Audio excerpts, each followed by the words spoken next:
মাজারে বা মা বাবার কবরে, যে নিজের জন্মদাতা মা বাবা অথবা আল্লাহর ওলির কবরে বা মাজারে চুম্বন দেওয়ার ক্ষেত্রে মাসআলা দুইটা। একটা হলো জমহুর ফুকাহায়ে কারাম, বেশিরভাগ ফুকাহায়ে কারাম বলেছে কোনো কবরে বা মাজারে চুমা দিবে না। তবে ইমাম আহমদ বিন হাম্বল রাহমাতুল্লাহ আলাইহি সহ কয়েকজন ইমাম ওনারা কিছু হাদিসের উপরে কিয়াস করে ওনারা বলেছে চুম্বন করা যাবে, লা বাসা বিহি, এতে অসুবিধা নাই। এটা ফতোয়া আলমগীরের মধ্যে মাসালাটা আছে। মাজারে যাব, জিয়ারত করব, সূরা ফাতিহা, সূরা ইখলাস, বিভিন্ন কেরাত, দোয়া, সূরা এবং দুরূদ শরীফ পড়ে ইসালে সওয়াব করব, দোয়া করব এবং তিনাদের উসিলায়, আল্লাহর ওলির উসিলায় আল্লাহর কাছে ক্ষমা চাইব এবং তিনার উসিলায় আল্লাহর কাছে কিছু চাওয়ার মতো যদি থাকে আপনি চাইবেন। দেওয়ার মালিক আল্লাহ, আল্লাহর ওলি হলো উসিলা। এছাড়া সেখানে আদবের সাথে বসবেন। সেখানে চুম্বন করার ক্ষেত্রে ফুকাহায়ে কারামের দুইটা মাসআলা মনে রাখবেন। মাজারে বা মা বাবার কবরে, যে নিজের জন্মদাতা মা বাবা অথবা আল্লাহর ওলির কবরে বা মাজারে চুম্বন দেওয়ার ক্ষেত্রে মাসআলা দুইটা। একটা হলো জমহুর ফুকাহায়ে কারাম, বেশিরভাগ ফুকাহায়ে কারাম বলেছে কোনো কবরে বা মাজারে চুমা দিবে না।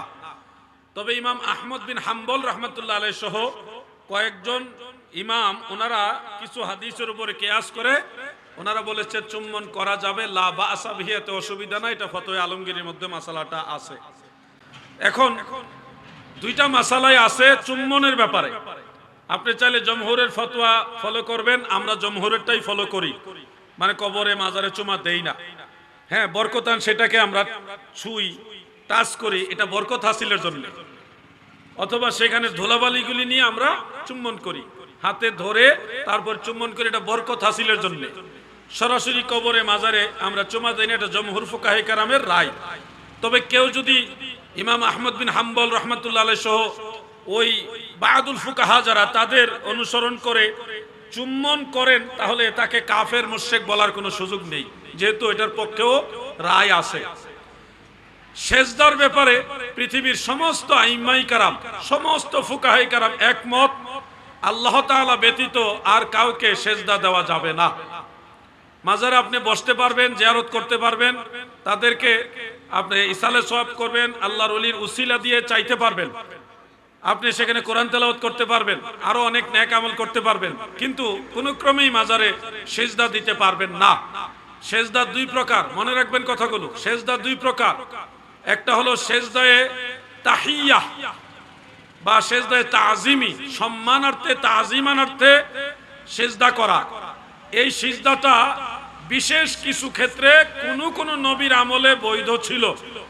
যেমন আদম আলাইহিস সালামকে ফেরেশতারা বা আদম আলাইহিস সালামের দিকে ফেরেশতারা সেজদা করেছিলেন, এটা একটা বিচ্ছিন্ন ঘটনা। ওই সময় ছাড়া অন্য কখনোই, অর্থাৎ হযরত আদম আলাইহিস সালামের প্রতি ফেরেশতারা সেজদা অবনত হয়েছে, এই ঘটনা ব্যতীত অন্য কখনোই ফেরেশতা কিংবা মানব আদম সন্তান কেউ হযরত আদমকে আর সেজদা করেননি। তার মানে বোঝা যাচ্ছে এই ঘটনাটা নির্দিষ্ট একটা ঘটনা কেন্দ্রিক। দ্বিতীয়ত, হযরত ইউসুফ আলাইহিস সালামের প্রতি তিনার আব্বাজান আম্মাজান সহ এনার 11 ভাই সেজদা অবনত হয়েছিলেন এবং এটা পবিত্র কোরআনে উল্লেখ আছে সূরা ইউসুফের মধ্যে। এই ঘটনাটাও আপনি ভালোভাবে বিচক্ষণতার সাথে গভীরভাবে খেয়াল করে দেখবেন, ইউসুফ আলাইহিস সালামের প্রতি সেজদার এই ঘটনাটা ওনার জীবনে একবারই ঘটেছে।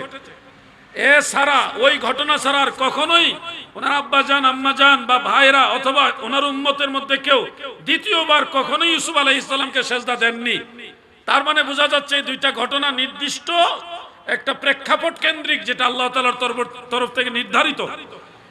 এখন এই দুইটা ঘটনাকে কেন্দ্র করে যারা সেজদাকে জায়েজ বানাইতে চান, আপনাদের দরজা বন্ধ করে দিয়েছেন রাহমাতুল লিল আলামিন। কেমনে? যে সাহাবীদের মধ্যে দুই একজন, যেমন হযরত মুআজ বিন জাবাল ছিলেন, দেওয়ার পরে নবীজি সরাসরি আশ্চর্য হয়ে জালালি হালতে ওনাকে নিষেধ করেছেন, সেজদা করবে না। এরকম আলা হযরত আজিমুল বারাকাত ইমাম আহমদ রেজা খান ফাজিলে বেরলভী রাহমাতুল্লাহ আলাইহি, তিনি প্রায় 40টার উপরে হাদিস উল্লেখ করেছেন, যেখানে স্পষ্ট যে আল্লাহর রাসূল সাল্লাল্লাহু আলাইহি ওয়াসাল্লাম আল্লাহ তাআলা ব্যতীত অন্য কাউকে সেজদা দিতে নিষেধ করেছেন। এমনকি নবীজি নিজেও সেজদা নেননি, নবীজিকে সেজদা করতেও নিষেধ করেছেন। এখন আপনারা বলেন আল্লাহর হাবিবকে আপনারা মানেন নাকি মানেন না? যারা দয়াল নবীজিকে মানেন তারা কখনোই আল্লাহ ছাড়া অন্য কাউকে সেজদা দিতে পারেন না। যদি বলেন না আমার পীরকে আমি মানি, তাহলে আপনার পীরকে মানা বড় না আল্লাহর হাবিবকে মানা বড়? যেই পীর আল্লাহর রসুলের নিষেধ মানে না, সেই পীর তো পীরই হইতে পারে না। আপনাদেরকে বলছি সেজদা আল্লাহ ছাড়া কাউকে করবেন না। পীর মুর্শিদ, ওলিয়া উলিয়া, বুজুর্গ উস্তাদ, গর্ভধারিণী মা, জনমদাতা বাবা, এই ধরনের সম্মানিত ব্যক্তিদের সেজদা করবেন না, তবে কদম বসি করবেন। কদম বসি করা সুন্নত। কদম বসি করা কি সুন্নতে সাহাবা। 10 জন সাহাবী থেকে কদম বসির পক্ষে হাদিস আছে। সাহাবাই কেরাম নবীজির কদম বসি করেছে, সেজদা করে নাই। এক সাহাবী আর এক সাহাবীকে কদম বসি করেছেন। অতএব পীর মুর্শিদের কদম বসি করবেন, সেজদা করবেন না। কোন পীর সাহেব যদি বলে যে সেজদা করা জায়েজ, এটা শয়তান, এটা মিনি শয়তান। কোন পীর সাহেব যদি বলে সেজদা করতে, সেই পীর তালাক দেওয়া আপনার জন্য ফরজ। আর এই সেজদা নৈন্য গোষ্ঠী পীর সাহেবের মুরিদ যদি হন, এই পীরও জাহান্নামে যাইব, আপনারা লইয়া জাহান্নামে যাইব। স্পষ্ট ভাষায় বললাম, কোন আলেম যদি মনে করে আলাউদ্দিন জিহাদি সাহেব আপনার এই বক্তব্য সঠিক না, বাংলাদেশে 64 জেলায় উনি চাইলে আমি ওনার ঘরে গিয়ে বসতে রাজি। যারা সেজদা গ্রুপ যারা আছেন, যদি মনে করেন আপনি আমার বুঝাই দিবেন, আপনি দাওয়াত দেন, আপনার বাড়িতে আমি যাবো ইনশাআল্লাহ। আলাউদ্দিন জিহাদি কিন্তু কইলে জায়গা, এটা মনে রাখেন। বহু আলেমের বাড়িতে চলে গেছি আমি, গিয়ে পাই না, জানাজার দোহাই দিয়ে ভাগছে। এই জন্য আপনাদের বলছি সেজদা দিবেন না, কদম বসি করবেন। পীর মুর্শিদের কদম বসি করবেন। খাস মজলিস হোক আর আম মজলিস হোক, কোন মজলিসে আল্লাহ ছাড়া কাউকে সেজদা দেওয়া যাবে না। সেজদার একমাত্র মালিক আল্লাহ। এই জায়গাটা যেন ভুল না হয়। আল্লাহ তাআলা আমাদের সবাইকে আমল করার তৌফিক দেন, আমিন। আমি মাহফিল কমিটির মিলাদুন নবী কেন বিদআত, এটা আরেকদিন লম্বা সময় নিয়ে আলোচনা করব। আমি মাহফিল কমিটির যুবক ভাইদেরকেও রিকোয়েস্ট করেছি, তারা আলহামদুলিল্লাহ মেজরিটি নামাজি, 2-1 থাকতে পারে যারা নামাজ ঠিকমতো পড়ে না, নামাজ পড়ে কিন্তু ঠিকমতো পড়ে না।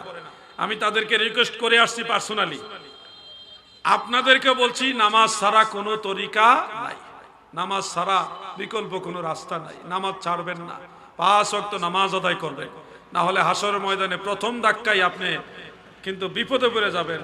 কারণ বিচার শুরুই হবে নামাজের হিসাব দিয়া। আর যারা আম চুরি আর চেয়ার চুরি, বালির চুরি করছেন, আপনারা যে কি হইব, আপনারা নামাজ পড়েও কাম হইব না। কারণ এক বালিশের কারণে আপনি জাহান্নামে যাইবেন। পরের হক চুরি ডাহাতি যারা করতেছেন, একটা সুই যদি একজন থেকে নেয়, যেটা ঠিক মতো আবার ফেরত দেয় না, এটাও আল্লাহ তাআলা বিচার করবে। একটা সুই বোঝানোর জন্য হাদিস শরীফে এটা সুইয়ের কথা আসছে। অতএব আম চুরি, বালিশ চুরি যারা করছেন, যাই চুরি করছেন, খালেজ দিলে তওবা করেন, আর যে মালিক তাকে এটা ফেরত দিয়ে দেন, নাইলে কিন্তু এইটার কারণে জাহান্নামের লাকড়ি হয়ে যাবেন। Wait and see. সবাইকে ফাঁকি দিতে পারবেন, আল্লাহ তাআলাকে ফাঁকি দেওয়া যায়।